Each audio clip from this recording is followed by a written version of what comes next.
Welcome everyone. I hope you're ready for another amazing story.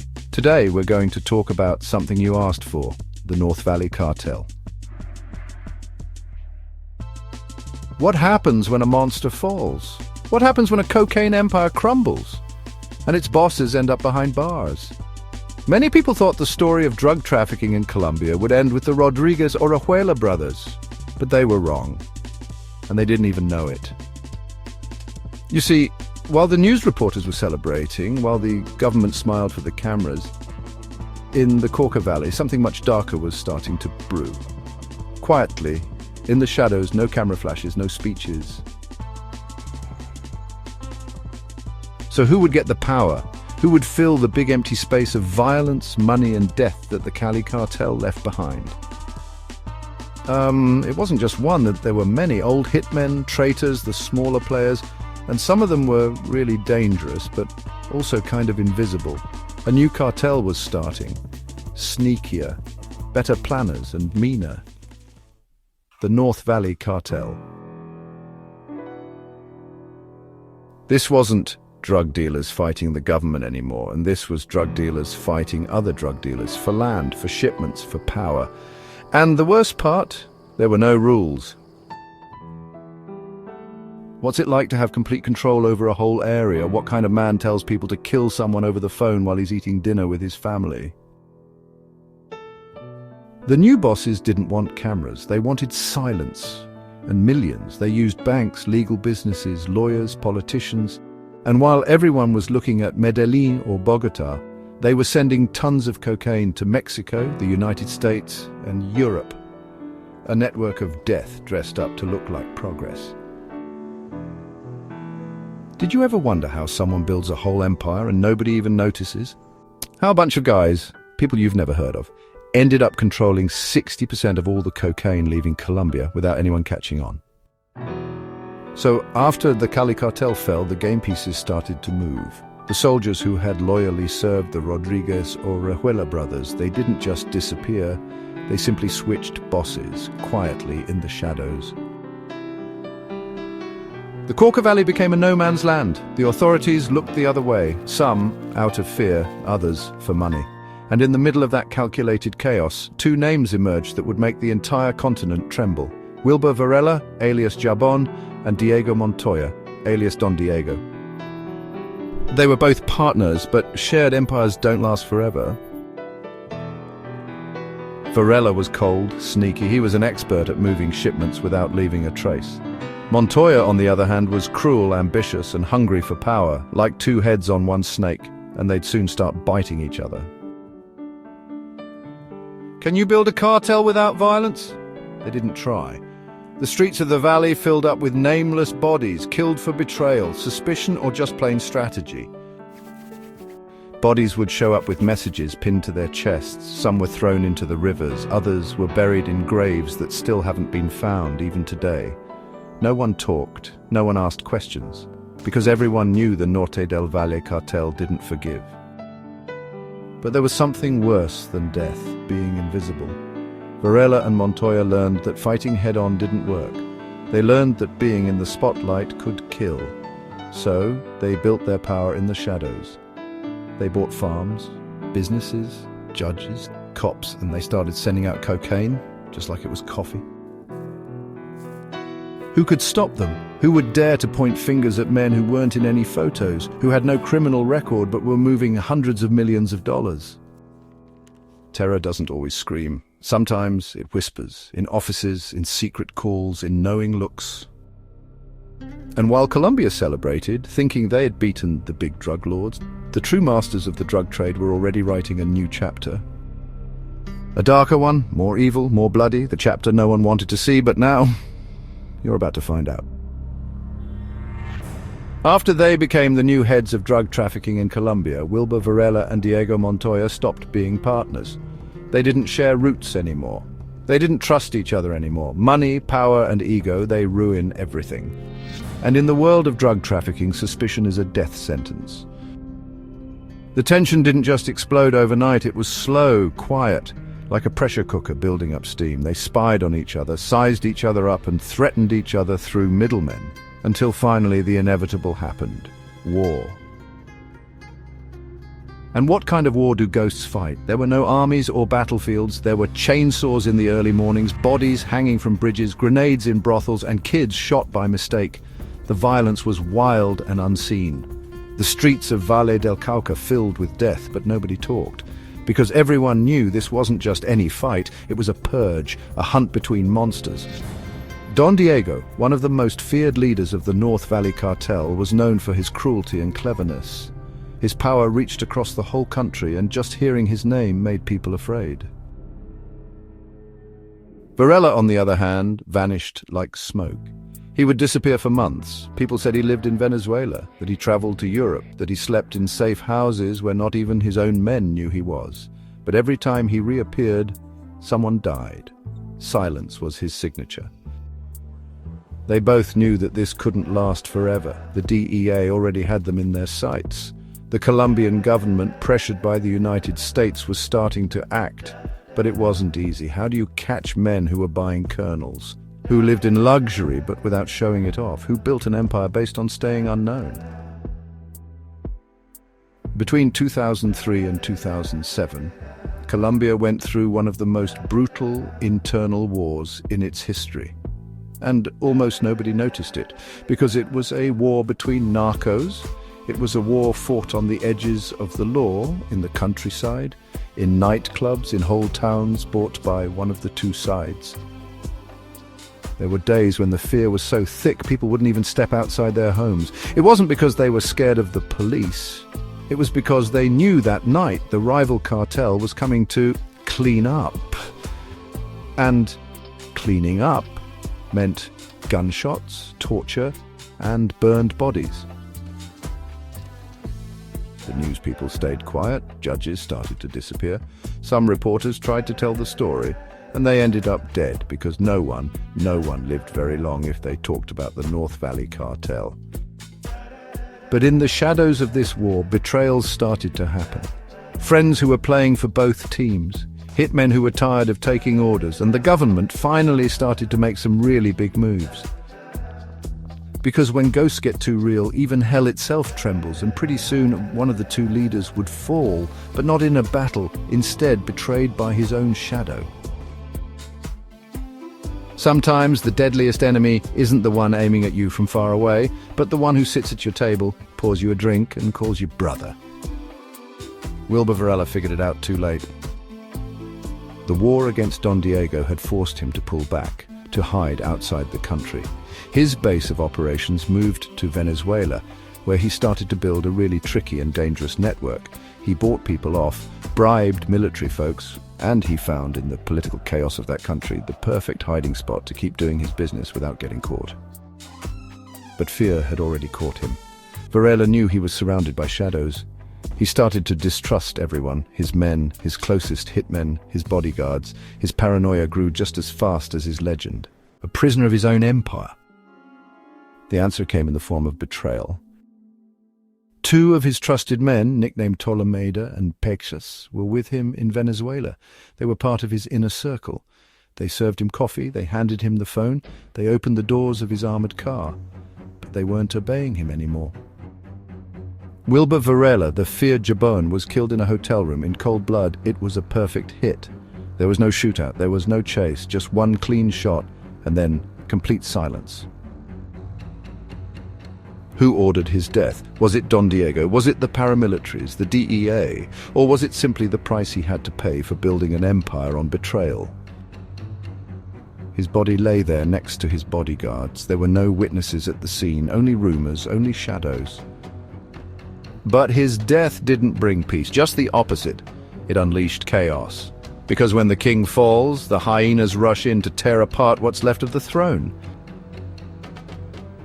The mid-level guys, the new drug lords, the deserters, the traitors, everyone wanted their piece of the business. And what came next was bloodshed like we'd never seen before, because now nobody was in charge. Everyone wanted to be in charge, and no one was willing to share. And all this time, Don Diego was watching from his fortress, sure that he had won. But his win wouldn't last long, because the same poison that destroyed Varela Betrayal was already starting to sneak into his own team. And Don Diego's end wouldn't be any less brutal.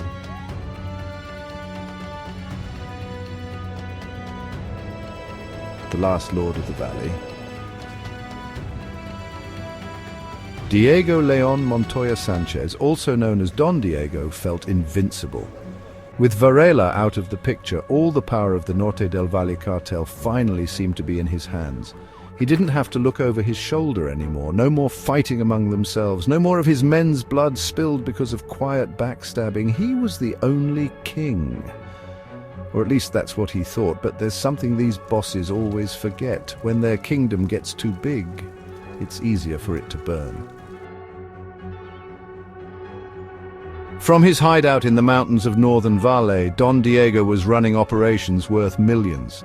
Planes taking off from secret airstrips, homemade submarines gliding under the Pacific Ocean, shipments disguised as aid for people in need, crossing Central America like it was nothing. Bribes at customs, silence at the airports. All of Colombia was like a big machine that worked just how he wanted.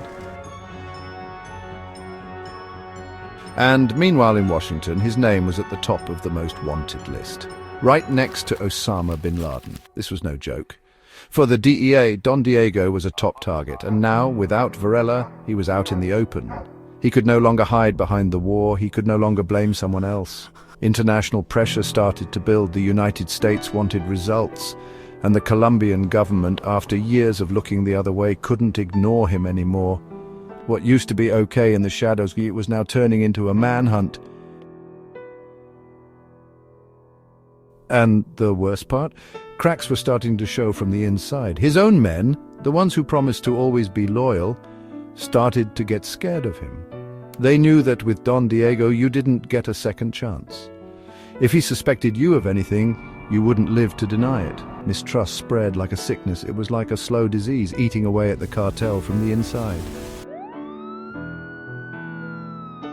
One by one, Don Diego's close men started to go down. Some were caught, others were killed, and others decided to trade their loyalty for safety. The betrayal came from where it hurts most. His brother Eugenio Montoya was caught in 2006, and from jail he started talking. Word by word he gave up Diego, his location, his moves, his contacts. Was it fear, revenge, or a deal? Nobody knows for sure, but blood wasn't enough to keep them loyal. The net was closing in. The mountains weren't protecting him anymore. The jungle turned into a trap. And informants, they were multiplying like rats. Everyone wanted to turn Don Diego in for revenge, or just to survive, or for the $5 million the DEA was offering. On September 10, 2007, after months of chasing him, they finally found him. He was hiding out in the countryside, surrounded by jungle with just a few guys he trusted. There was no shootout, no big show, just a quick operation. And that was the end of his kingdom. When they put the handcuffs on him, Don Diego didn't scream, he didn't cry, he didn't beg. He just put his head down. He knew his world was over.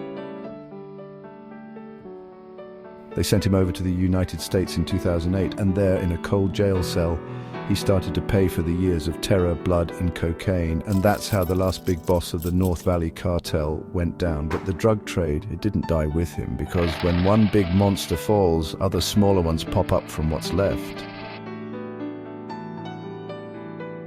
And what came next? Well, that was even darker.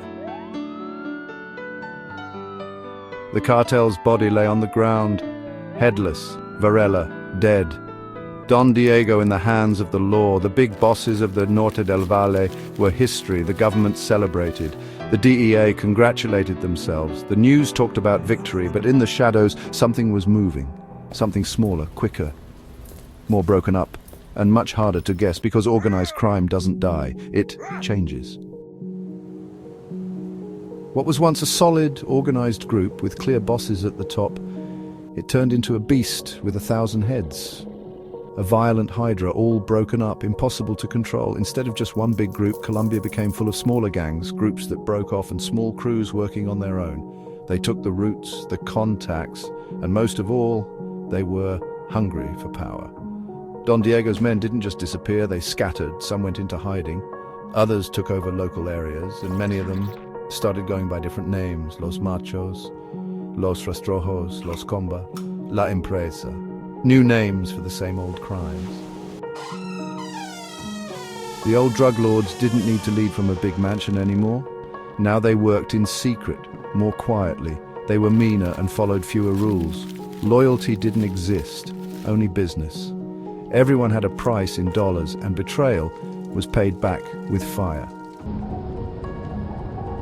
Meanwhile, the border with Venezuela became a no-man's land. No law, no rules, no government. There, the cartel's heirs made deals with paramilitaries, guerrillas, corrupt cops, and even Chavista officials. It was the new narco paradise, a place where the routes were still open, but the danger was total. Violence was out of control again. Terrible killings in forgotten towns, threats on the radio, teenage hitmen. People were getting robbed right in broad daylight. And every time one bad guy went down, 3 more popped up, and they were just as cruel. The North Valley Cartel wasn't really around anymore, but their poison was still spreading through the country. The names changed, so did the faces, but the horror. It was still the same, and with all that bloodshed, one question just hung in the air. Like a whisper no one dared to answer. Was it really a win for both governments, or did they just stir up a hornet's nest? It seemed like just a pause in the nightmare. Heirs of silence. After the cartel fell and its whole setup broke apart, Colombia was never the same. It wasn't peace, it wasn't even a time out, it was the quiet before the storm. Because even though the cartel broke into pieces, what it left behind was deeper than just the drug business. It left a culture, a way of doing things, a hidden web of power, shady deals, people getting away with crimes, and fear. A terrible thing left behind. In every city, in every forgotten neighborhood, the echoes of Norte del Valle were still present. Not as a name, but as a warning. The new groups, born from its ruins, didn't have the charisma of the old kingpins, or their codes, or their history. But they did have something more dangerous, a total lack of limits. It wasn't just about cocaine anymore. The heirs of silence spread out their crimes. Kidnappings, illegal mining, arms trafficking, contract killings, sexual exploitation, extortion, money laundering, anything went, everything was useful. And behind them, the politicians, the businessmen, the judges, the bankers, a machine greased by years of no consequences that learned to adapt, to survive, to keep on winning, no matter how many heads rolled in the streets. And then a new figure appeared. He wasn't a flashy boss. He didn't do interviews. He wasn't in pictures with tigers or Ferraris. He was a shadow, an echo, a whisper. They just called him the Invisible. They said he used to be a top guy in the cartel. That he had learned from Don Diego, but also from Varela. That he knew when to shoot and when to keep quiet. That he handled millions without ever touching a single package. That he pulled the strings from comfy places in Europe or some ranch in Central America, that he had half the world bought off, and the other half terrified. The Invisible wasn't looking for fame, he wanted control, and he was getting it. Because while the country kept looking for ghosts from the past, the real monsters were already sitting in fancy glass offices, wearing expensive suits and using fake names. The North Valley Cartel died, but its soul, it hid in the shadows, and now it rules without a face. How much longer? Where does this web end? Who's going to be the next one to turn on someone, to kill, to fall? Nobody knows, because when you inherit silence, the cry of truth turns deadly. And that's all for our incredible story today. What did you think? We know it was a really long story with lots of layers to it, and even deaths. We did our best to shorten it while keeping all the important parts.